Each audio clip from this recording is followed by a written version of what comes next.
Өңіш және оның жолдары, яғни сфинктерлері. Өңіш ауыздан асқазанға тағамды жеткізетін бұлшық етті мүше. Бірақ тағамның дұрыс өтуі тек өңішке емес, оның жолдарына да байланысты. Өңіш жолдары деген ол не? Жол, яғни сфинктер, ашылып және жабылып тұратын бұлшық етті қақпақша.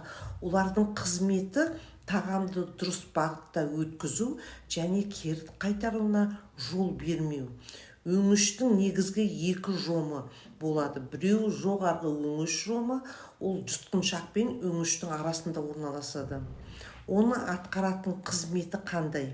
Біріншіден, тағамды өңішке өткізу, екіншіден, ауаның артық кіруінен қорғау, сонымен қатар тағамды кері шығуына жол бермеу. Егер оның қызметі бұзылса, онда жұтыну қиындайды, тамаққа қақалу болады, сонымен қатар тамақ тұрып қалғандай сезім пайда болады. Ал төменгі өңіш жомы, ол өңіш пен асқазанның арасында орналасқан ең маңызды қорғаныс механизмі. Негізгі қызметі ол тағамды асқазанға өткізеді, асқазан қышқылының өңішке кері өтуінен қорғайды. Сонымен бұл жол егер де әлсіресе, рефлюкс пайда болады. Төменгі өңіш жолы әлсіресе, не болады? Біріншіден, асқазан қышқылы өңішке көтеріледі, оның нәтижесінде қыжыл пайда болады, кеуде күйіп тұрғандай болады, қышқылдың ауызға келіп тұрауы.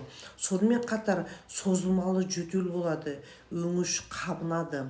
Жолдардың әлсіреуінің себептері: бірінші, артық тамақтанғанда, майлы және ащы тағамды жиі қолданғанда, газдалған сусындармен ішкенде, кофені ішсе, темекі шеккенде, алкогольді қолданғанда, артық салмақта болғанда, стресс, түнде тамақ жеген кезде. Өңіш пен жолдарды қорғау үшін не істеу керек?